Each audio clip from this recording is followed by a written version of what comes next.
የቬንዙዌላው ፕሬዝዳንት የኒኮላስ ማዱሮ መያዝ። ቬንዙዌላ በነዳጅ ዘይት ሀብት ከዓለም አንደኛ። ክቡራን የቻናላችን ቤተሰቦች ሰላም ለእናንተ ይሁን ብለናል። ለመላው የክርስትና እምነት ተከታዮችም እንኳን ለብርሃነ ልደቱ በሰላም አደረሳችሁ፣ መልካም በዓል ይሁንላችሁ እንላለን። በዛሬው ዝግጅታችን በነዳጅ ዘይት ሀብት ከዓለም አንደኛ የሆነችው ሀገር ቬንዙዌላ ስለመሆኗ እንዲሁም ከቬንዙዌላ ቀጥሎ በነዳጅ ዘይት ሀብት ክምችታቸው ከሚታወቁና ከ1 እስከ 10 ያለውን ደረጃ የያዙ አገራት እነማን ናቸው? ቬንዙዌላና የአሜሪካ የግጭት ምንጭ ምን ነበር? ፕሬዚዳንት ማዱሮ ለምንና እንዴት ተያዙ? ምን አይነት ፍርድ ይጠብቃቸዋል? የሚሉትንና ተያያዥ ነጥቦችን በአጭሩ እናስቃኛቸዋለንና አብራችሁን ቆዩ። ይህን ቪዲዮም ከወዲሁ ላይክ በማድረግ ቻናሉንም ሰብስክራይብ በማድረግ አጋርነታችሁን አሳዩን። መልካም ቆይታ። በክምችት ሀብት ደረጃውን ከያዙት አገራት ዝርዝር እንጀምር። በዝርዝሩ ውስጥም የተወገዱ መሪዎችን እናገኛለንና ከዓለማችን አገራት ውስጥ በነዳጅ ዘይት ሀብት ክምችታቸው የሚታወቁትና ከ1 እስከ 10 ያለውን የሀብት ደረጃ የያዙት ሀገራት የሚከተሉት ናቸው። አንደኛ ቬንዙዌላ 300 ቢሊዮን በርሜል። ሁለተኛ ሳውዲ አረቢያ 260 ቢሊዮን በርሜል። ሶስተኛ ካናዳ 170 ቢሊዮን በርሜል። አራተኛ ኢራን 155 ቢሊዮን በርሜል። አምስተኛ ኢራቅ 145 ቢሊዮን በርሜል። ስድስተኛ ሩሲያ 110 ቢሊዮን በርሜል። ሰባተኛ ኩዌት 100 ቢሊዮን በርሜል። ስምንተኛ ዩናይትድ አረብ ኤሚሬትስ 98 ቢሊዮን በርሜል። ዘጠነኛ አሜሪካ 70 ቢሊዮን በርሜል። አስረኛ ሊቢያ 48 ቢሊዮን በርሜል። ከነዚህ 10 አገራት ውስጥ 5ቱ የነዳጅ ዘይት ሀብታቸውን ለአሜሪካ አናስነካም ያሉ ሲሆን እነዚህ 5 አገራትም ኢራቅ፣ ኢራን፣ ሩሲያ፣ ሊቢያና ቬንዙዌላ ናቸው። በላቲን አሜሪካ አህጉሩ ውስጥ የምትገኘው ቬንዙዌላ በነዳጅ ዘይት ሀብትና በተፈጥሮ ጋዝ የታደለች ሀገር ናት። 90% የአገሪቱ ኢኮኖሚ የጀርባ አጥንት ኦይል ወይም የነዳጅ ዘይት ነው። ቬንዙዌላ በነዳጅ ዘይት ክምችት ከዓለም አንደኛ ናት። ነገር ግን የቬንዙዌላ የንግድ ትስስር ከሩሲያ፣ ከቻይና፣ ከኢራን፣ ከህንድና ከቱርክ እንዲሁም ከሌሎች ከአሜሪካ ጋር ቅርርብም ወዳጅነትም ከሌላቸው አገራት ጋር ብቻ ነበር። በዚህም ላይ ቬንዙዌላ የነዳጅ ዘይት ሀብቷን በዶላር መሸጥን አልመረጠችም። ሽያጯም ስውር ነው።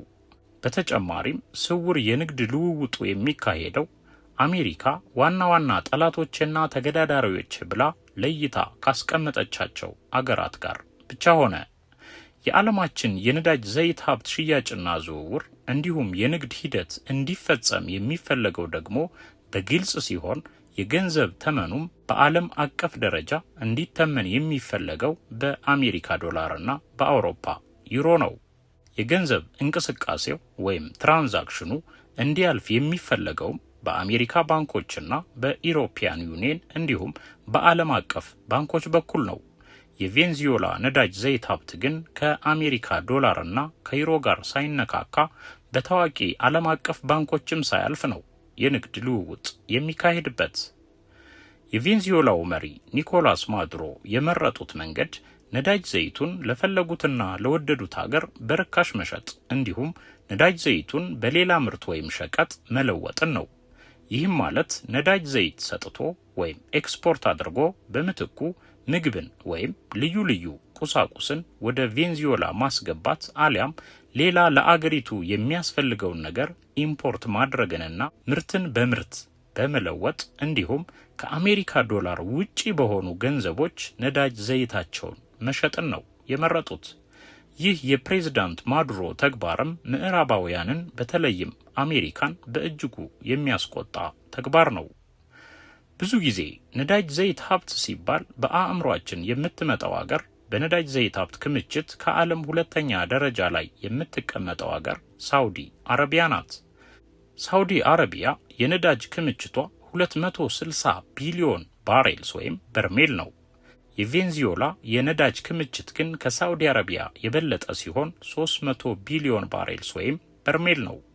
ነገር ግን በእነዚህ በነዳጅ ዘይት ሀብት ክምችት አንደኛና ሁለተኛ ደረጃ ላይ በተቀመጡት አገራት መካከል የነዳጅ ዘይት ሀብት ስርጭትና ሽያጭን በሚመለከት ሰፊ ልዩነት አለ። ቬንዙዌላ በነዳጅ ዘይት ሀብት ክምችት ከዓለም አንደኛ ብትሆንም የስርጭትና የሽያጭ እንዲሁም ለዓለም ገበያ የምታቀርብበት መንገድ የተለየ መሆኑ ከነዳጅ ዘይት ሀብት ጋር በተያያዘ የቬንዙዌላ ስም የአንደኝነቷን ያህል ገኖ እንዳይወጣ አድርጎታል። ቬንዙዌላ የነዳጅ ዘይት ሀብቷን እንደነ ሳውዲና እንደ ሌሎች የነዳጅ ዘይት ሀብት ክምችት እንዳላቸው የአረብ ሀገራት ይፋ አውጥታ በዘመነ መንገድ በቀን ብዙ በርሜሎችን እያመረተች መሸጥን አልፈቀደችም። ለምሳሌ በነዳጅ ዘይት ሀብት ከቬንዙዌላ ቀጥላ የምትቀመጠው አገር ሳውዲ አረቢያ ዘመናዊ ቴክኖሎጂ የምትጠቀም መሰረተ ልማት ዝርጋታዋ ምቹ የሆነ በቀን ስንት በርሜል እንደምታመርት በግልጽ የሚታወቅ ነው። በበርሜል ስንት እንደምትሸጥ፣ ለማን እንደምትሸጥ በይፋ ታሳውቃለች። ሁሉንም የንግድ ትስስሯንና ዕለታዊ የምርት መጠኗን ወዘተ ለአሜሪካ ዕለት የምታሳውቅና የነዳጅ ዘይት ግብይቷም ሆነ የገንዘብ ዝውውሯ በአሜሪካ ዶላር ተተምኖ የሚንቀሳቀስ አሜሪካ አውቃው የሚከናወን ግልጽ ሀብት ነው። በተቃራኒው ቬንዙዌላ ደግሞ በቀን ይህን ያህል በርሜል የሚል የምርት መጠን ግልጽ የማታደርግ፣ ስንት በርሜል እንደምታመርት የማታሳውቅ፣ በስንት እንደምትሸጥ፣ ለማን እንደምትሸጥ፣ ስንት መሸጥ እንዳለባትና የሽያጩ ገንዘብ በየትኛው የገንዘብ አይነት እየተከናወነ እንዳለ ቬንዙዌላ ግልጽ አታደርግም። እንደ ሳውዲ አረቢያ ለቁጥጥር ምቹ የሆነ ዘመናዊ ኢንፍራስትራክቸር የላትም። በአሜሪካ ሚዛን ቴክኖሎጂ አትጠቀምም። ከነዳጅ ዘይቷ ሽያጭና ስርጭት ጋር በተያያዘ ያለው ነገር በሙሉ በሚስጥር የሚከናወን ነው። በዶላር ሲሸጥ ታይቶ አይታወቅም። ነገር ግን ቬንዙዌላ በራሷ መርከብ ጭና ለሩሲያ፣ ለቻይና፣ ለቱርክ፣ ለኢራን፣ ለህንድና ለሌሎች ታደርሳለች። ገንዘቡስ ስንት በርሜል በስንት ዋጋ ሸጠች? ምንም የሚታወቅ ነገር የለም። የሚታወቀው አንድ ነገር በጣም በርካሽ ዋጋ እንደምትሸጥና የምትሸጥላቸው አገራትን የምትመርጠው ራሷ ቬንዙዌላ ወይም መሪዋ ብቻ መሆኑ ነው። መርከብ ሙሉ ነዳጅ ዘይት ወደ ሩሲያ አድርሳ በዚያው መርከብ ደግሞ መርከብ ሙሉ ድንች፣ መርከብ ሙሉ ስንዴ ጭና ወደ አገሯ እንደምታስገባ ግን አሜሪካ ታውቃለችም ታያለችም። ይህ መሰሉ አካሄድ እስካለ ድረስ ደግሞ በዚህ በነዳጅ ዘይት ሀብት ከዓለም አንደኛ መሆን በአሜሪካ እይታና ድምዳሜ ዋጋ ቢስና ትርጉም አልባ የሚባል ነው። ይህም ነው ቬንዙዌላን እንደ ሳውዲ አረቢያ ታዋቂ አገር ያላደረጋትና ነዳጅ ዘይት ሲባል አንደኛ ከሆነችው ከቬንዙዌላ ይልቅ ሳውዲ ቀድማ የምትጠራው። የቬንዙዌላ መሪ ማዱሮ ደግሞ ነዳጅ ዘይቱን ለሩሲያ፣ ለቻይናና ለሌሎች ከአሜሪካ ጋር ወዳጅነት ከሌላቸው አገራት ጋር ነው የንግድ ልውውጥ የሚያደርጉት። ይህም በራሱ በአሜሪካ ጥርስ ውስጥ የሚያስገባ አካሄድ መሆኑ በግልጽ የሚታወቅ ነው። ስለዚህ ቬንዙዌላ በነዳጅ ዘይት ሀብት ከዓለም አንደኛ ናት። ነገር ግን የምትሸጠው በጣም በቅናሽና ከአሜሪካ ተደብቃ ነው። ያ ማለት ከአሜሪካ ባንኮች ጋር ሳይነካካ አሜሪካም ጣልቃ ሳትገባበት የገንዘብ ዝውውሩም ስውር ሆኖ የሚከናወን ነው። አፈንግጠው የሚወጡ መረጃዎች እንደሚያመለክቱት ደግሞ የቬንዙዌላ መንግስት ነዳጅ ዘይቱን ለፈለገውና ለመረጠው አገር በራሱ መንገድ መሸጡ ብቻ ሳይሆን የሚሸጥበት ዋጋ እጅግ በጣም ቅናሽ መሆኑ ነው። ይህ አሰራር ደግሞ በአሜሪካ እይታ ለሙስና የተጋለጠ አሰራር ነው፣ ኮንትሮባንድም ነው፣ አምባገነንነትም ነው ትሏለች አሜሪካ። እርግጥ ነው ይህ መሰሉ ስውርና የብቻ አካሄድ በመሪዎችና በአገሪቱ ባለስልጣናት ብቻ የሚከናወን ነውና ለሙስና በር ሊከፍት ይችላል። ያም ሆኖ ይህ መሰሉ የራስን ሀብት ለፈለጉት አገርና በፈለጉት ዋጋ ባሻቸው መንገድ የመሸጥና ለፈለጉት ዓላማ ጥቅም ላይ የማዋል ጉዳይ የአገሪቱ ዜጎችና የአገሪቱ መንግስት ጉዳይ እንጂ አሜሪካ አይመለከታትም የሚሉ ዓለም አቀፍ ይዘት ያላቸው ሙግቶች ይቀርባሉ። የቬንዙዌላ የነዳጅ ዘይት ሀብት የሚመለከተው ቬንዙዌላን እንጂ አሜሪካን አይደለም የሚሉ ሙግቶች፣ የቬንዙዌላ ሀብት የአሜሪካ ጉዳይ ሊሆን አይገባም ባዮች በርካቶች ናቸው። አሜሪካ ደግሞ ዓለም አቀፍ የምድር ሀብቶች ሁሉ በእኔ የበላይነት መመራት አለባቸው የሚል ያልተጻፈ ሕግ የምትተገብር አገር ናትና ለዚህ መሰሉ ሙግት ጆሮ የምትሰጥ አይደለችም። አሜሪካ የዓለም የነዳጅ ዘይት ሀብት ያላቸው አገራት በሷ በኩል ካላለፉ፣ በሷ ዶላር ተተምኖ ካልተሰራጨ፣ እሷም እንደ ልቧ ካልገዛች፣ ቴክኖሎጂውን ዘርግታ የሽያጭና የዝውውሩን ሁኔታ በሚመለከት አመራር ካልሰጠች፣ ካላማከረች፣ መሪ ሆና ከፊት ካልቀደመች ደስ አይላትም። አሜሪካ መግዛት ፈልጋ ላንቺ አልሸጥም ያለ መንግስት ከዚያም አልፎ ከአሜሪካ ጋር ዓይንና ናጫ ለሆኑ መንግስታት የሸጠና የለወጠ መሪ ለአሜሪካ ግልጽ ጠላቷ ነው። የተፈጥሮ ነዳጅ ዘይት ሀብቱን ከአሜሪካ የሰወረና አሜሪካን ያላሳተፈ የንግድ ልውውጥ ያደረገ የአንድ አገር መንግስት በአሜሪካ ሚዛን ማኔቴቄል ነው። ተመዘንክ ቀለህም ተገኘ ተብሎ ይወገዳል። የቬንዙዌላና የፕሬዚዳንት ኒኮላስ ማዱሮ ጉዳይም በዚህ መሰሉ ገጽታው ጭምር የሚታይ ነው። በአንድ ሀገር ላይ በተለይም ነዳጅ ዘይት ሀብት ባላት ሀገር ላይ ይህ መሰሉ ክስተት ሲፈጠር አሜሪካ አገሪቱ በአምባገነን አገዛዝ ስር ወድቃለች፣ መሪውም በሙስና ተዘፍቋል ብላ ትደመድማለች። በህገ ወጥነት ትፈርጃለች፣ ማዕቀብ ትጥላለች። የጉዳዩ መቋጫም መሪውን ማስወገድ ይሆናል። ምናልባትም በመሪው መወገድ ብቻ ጉዳዩ ላይቋጭ ይችላል። ባስወገደችው መሪ ምትክ የውጭ ፖሊሲውን ያሻሻለና ለአሜሪካ ያልተጻፈ ህግ የሚገዛ በፍላጎቷ መሰረት ያችን ሀገር የሚመራ መሪ መርጣ ልትተካ ትችላለች። ተተኪው መሪ ግን አገሪቱን አረጋግቶ በሰላም የመምራት እድሉ አናሳ ይሆናል። ምክንያቱም በአንድ ወገን የቀድሞው ስርዓት ወዳጅና ደጋፊ የሆኑ ቡድኖች ይነሳሉ።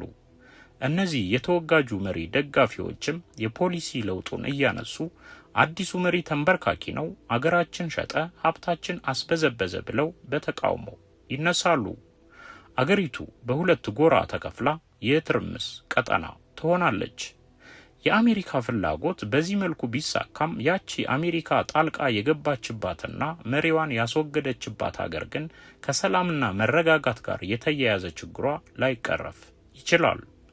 የዚያች ሀገር ዕጣም የሊቢያና የኢራቅ የሱዳንና የሌሎች መሰል ታሪክ ያስተናገዱ ፍጻሜያቸው አስከፊ ከገቡበት ቀውስ ዛሬ ድረስ መውጣት ተስኗቸው እንደቀሩት ሀገሮች አይነት ሆና ትቀጥላለች። በዚህ መሰሉ ሂደት ግን ዋናው የአሜሪካ ፍላጎት መፈጸም መቻሉ ነው። ከስርዓቱ መወገድና ከአዲሱ ሹምሽር በኋላ የሚከተለው ቀውስ ለአሜሪካ ብዙ ላያሳስባት ይችላል። የራሷን የነዳጅ ዘይት አውጪ ድርጅቶችና ባለሙያዎቿን በራሷ እዝ እያስጠበቀች የአገሪቱን ነዳጅ ዘይት ሀብት ተጋሪ መሆን መቻሏ ነውና ዋናው ቁም ነገር እሱን የሚነጥቃት አማጺ አይኖርም። ለሚገባው ድርሻውን መስጠትና በዚያው ማስቀጠልም አሜሪካ ጥርሷን የነቀለችበት ነውና ያን ማድረግ አይሳናትም። ይህ አካሄድ አሜሪካ ለረጅም ዓመታት የመጣችበት ግልጽ የሆነ ዋና ፖሊሲዋ ነው። እናም ፕሬዚዳንት ኒኮላስ ማዱሮ በቁጥጥር ስር ዋሉ። እንደነ ሳዳም ሁሴን፣ እንደነ ሙአመር ጋዳፊና እንደ ሌሎች እምቢ ለአሜሪካ ባይ ሆነው እንደቆዩት መሪዎች አሜሪካ እጅ ማዱሮ ወደቁ። በእምቢ ባይነት የቆየች ሀገር መሪ በአሜሪካ እጅ ሲወድቅ ደግሞ ምን እንደተዘጋጀለት ይታወቃልና የማዱሮን መያዝ ዓለም በትኩረት የሚመለከተው አጀንዳ ሆኖ ይገኛል። ማዱሮ እንዴት ተያዙ? ኦፕሬሽኑ ምን ይመስል ነበር ወደሚለው እንለፍ። አሜሪካ የቬንዙዌላውን መሪ ፕሬዚዳንት ኒኮላስ ማዱሮን ይዞ ለአሜሪካ ላስረከበ $15 ሚሊዮን መድባ ነበር። ይህ ፍላጎቷን ለመፈጸም በተለያዩ ጊዜያቶች በርከት ያሉ ማዱሮን የመያዝ ኦፕሬሽኖች ተነድፈው እንቅስቃሴዎች ይደረጉ ነበር። የስካሁኖቹ ኦፕሬሽኖች ሁሉ ግን የከሸፉ ሙከራዎች ሆነው አልፈዋል። በጥር 3 2026 የተደረገው ልዩ ኦፕሬሽን ግን ስኬታማ ሆኖ የቬንዙዌላው መሪ ኒኮላስ ማዱሮ በቁጥጥር ስር ሊውሉ ችለዋል። ይህንንም ያደረገው ዴልታ ፎርስ የተሰኘው ልዩ የአሜሪካ የኮማንዶ ኃይል ሲሆን ዴልታ ፎርስ በዚህ አደገኛ በተባለ ነገር ግን በስኬት በተጠናቀቀው ተልዕኮው የአሜሪካን የ13 ዓመታት ምኞትና ህልም ማሳካት የቻለ ሆኗል። ኒኮላስ ማዱሮ በሁጎ ቻቬዝ የተተኩትና የቬንዙዌላን የመሪነት ስልጣን የያዙት በ2013 እንደ አውሮፓውያን አቆጣጠር ሲሆን አገሪቱን ለ13 ዓመታት ከመሩ በኋላ ነው በቁጥጥር ስር የዋሉት። አሜሪካም ማዱሮን ለያዘና ላስረከበ $15 ሚሊዮን እያለች ስትጎተጉት የቆየችው ስልጣን ከያዙበትና ለአሜሪካ አልንበረከክም ካሉበት ጊዜ ማለትም ከ2013 ጀምሮ ነው። እናም በአዲሱ ዓመት ጃንዋሪ 3 2026 የዴልታ ፎርስ ልዩ የአሜሪካ ኮማንዶ አባላት ህልም በመሰለና በሆሊውድ ፊልሞች ስናይ የኖርነውን አይነት ኦፕሬሽን በማሳካት ፕሬዝዳንት ማዱሮን አንቀው ወስደው ለአሜሪካ አስረክበዋል። ዴልታ ፎርስ የቬንዙዌላን የአየር ክልል ጥሶና ሩሲያ ሰራሽ ሚሳኤሎቿን መከላከያዎቿን በያሉበት በቴክኖሎጂ ቆላልፎና ጥቅም እንዳይሰጡ አድርጎ ተዘጋጅቶ ነው በድምፅ አልባ ሄሊኮፕተር ቤተ መንግስታቸው ላይ በድንገት ከተፍ ያለባቸው። በድምፅ አልባ አውሮፕላን የተጓዙትና ቤተ መንግስቱ አቅራቢያ በፓራሹት የወረዱት የዴልታ ፎርስ ልዩ ኮማንዶ አባላቱ በፍጥነት አካባቢውን በመክበብ ልዩ ጥበቃ የሚደረግበትን የማዱሮን ሚላ ፍሎርስ የተሰኘውን ቤተ መንግስታቸውን በውድቅት ሌሊት ሰብረው መግባትና ማዱሮንና ቤተ መንግስታቸውን በንቃት የሚጠብቁትን ልዩ ኮማንዶ ኃይሎችን እንዲሁም ከኩባ ተቀጥረው የመጡ ጋርዶቻቸውንና ጠባቂዎቻቸውን ገድለው ነው 2 ሰዓታት በፈጀ ኦፕሬሽን ወደ ፕሬዝዳንቱ ቤት ሰተት ብለው ገብተው ማዱሮን በቁጥጥር ስር ያዋሏቸው። በቁጥጥር ስር አውለውም በመርከብና በፕሌን አጓጉዘው ለአሜሪካ መንግስት ያስረከቧቸው። ዛሬ ማዱሮ በአሜሪካ ጠባብ እስር ቤት ውስጥ ሆነው ፍርዳቸውን ይከታተላሉ። ፕሬዝዳንት ኒኮላስ ማዱሮ የተከሰሱበት ወንጀል ከነዳጅ ዘይት ሀብታቸውና ከእንቢተኝነታቸው ጋር በተያያዘ አይደለም። በአሜሪካ የተከሰሱበት ወንጀል ሙስናና እጽ ዝውውር የሚል ነው። ይህም በአሜሪካ ሕግ ከ25 ዓመት እስከ ዕድሜ ልክ ሊያስፈርድ የሚችል አንቀጾች ስር የተካተተ ክስ ነው። ስለዚህ አሜሪካ እንደ ሳዳም ገመድ አጥልቃ በማነቅ ለሌሎች እምቢባይ መሪዎች መቀጣጫ ታደርጋቸዋለች ወይስ እንደ ክሱ መጠን ፍርድ ያገኛሉ የሚለው በዓለም ሕዝብ ዘንድ እየተጠበቀ የሚገኝ ወቅታዊ አጀንዳ ሆኗል። እሱንም ወደፊት አብረን የምናየው ነው። ይህም በነ ሩሲያ፣ ቻይና እንዲሁም ኢራን አይዟችሁ የሚባሉ ሀገራት እምብዛም ጥበቃ እንደማይደረግላቸው አሜሪካ በግልጽ ያሳየችበት ክስተት ሆኖ ታይቷል። ማንም ከአሜሪካ ገመድ ማምለጥ አይችልም የሚለው መልእክትም በቀላሉ የሚታይ አይደለምና እሱን ማየት ያስፈልጋል። እናም ቬንዙዌላ በነዳጅ ዘይት ሀብት ከዓለም አንደኛ የሆነች አገር ሆና ሳለ ነገር ግን ከአሜሪካ ጫናና ግፊት ውጪ መቀጠል የመረጠች አገር ሆና ቆየች። ሀብቴን ለፈለኩት አገር በፈለኩት ዋጋ መሸጥ መብቴ ነው፣ ለአሜሪካ ግን አልሸጥም፣ በአሜሪካ ዶላር አልገበያይም ብላ ቆየች። ለአሜሪካ ካላቸው ጥላቻ የተነሳ ባልበላውም ጭሬ ልድፋው አሉ ፕሬዝዳንት ኒኮላስ ማዱሮ። ከፈለጋችሁ ሌሎች ሀገራት በድንች ለውጡኝ እንጂ በአሜሪካ ዶላር ሸጬ የሚል ነጻነትም እልህም ያለበት የነዳጅ ዘይት ልውውጥ ስታደርግ የቆየች አገር ናት ቬንዙዌላ። ስለዚህ መሪው በሙስና በሰብአዊ መብት ጥሰትና በእጽ ዝውውር ወዘተ የሚል ክስ ከአሜሪካ ቢመጣ አይገርምም የሚለውን ሐሳብ ከታሪክ ማህደር ውስጥ ማካተት ያስፈልግ ይሆናል። የቬንዙዌላው መሪ በአሜሪካ ቁጥጥር ስር መዋላቸውና የሳዳም ሁሴን አይነት ገመድ፣ የሙአመር ጋዳፊ አይነት ፍጻሜ፣ የአልበሽር አይነት እጣ እልፍ ብለን ከጠረጠርንም የወጥመዱ አይነት ለየት ያለውን የመለስ ዜናዊ አይነት ጨረርና ብሬን ካንሰር እንዲሁም እንደ ሌሎች በታሪክ እንደምናውቃቸው ጉዞ አሜሪካን ትቶ ብለው ሙጭጭ እንዳሉት መሪዎች የቬንዙዌላው መሪ እንዲሆነው መገኘታቸው ነው። ባጭሩ የማዱሮ እንቢተኝነትና የአገሪቱ አስገራሚ የነዳጅ ዘይት ሀብት እንዲሁም የአሜሪካን ጉጉትና ስኬታማ ኦፕሬሽኗ ባየነው መልኩ የሚገለጽ ነው። ይህን ተከትሎ በአፍሪካውያን ጥቁር ህዝቦች ዘንድ አንድ ስጋት ተደቅኗል። አገሬንም ነጻነቴንም ወርቄንም የተፈጥሮ ሀብቴንም ለበዝባዦች አሳልፌ አልሰጥም እርዳታም አልፈልግም፣ ብድርም አልሻም፣ አትድረሱብኝ፣ አልደርስባችሁም የሚል አቋም ይዞ አገሩን ዘግቶ እያለማ ያለውን የቡርኪና ፋሶ ወጣት መሪ ፕሬዝዳንት ካፒቴን ኢብራሂም ትራኦሬን አሜሪካ መቼ ልትይዘው አቀደች የሚለው ስጋት አፍሪካውያንን በሰፊው እያነጋገረ ያለ ሆኗል። ስለ አብሮነታችሁ ከልብ እናመሰግናለን። በመሰል ዝግጅት እንመለሳለን። ቻናሉን ሰብስክራይብ ማድረግ አትርሱ። በያላችሁበት በሰላም ቆዩን።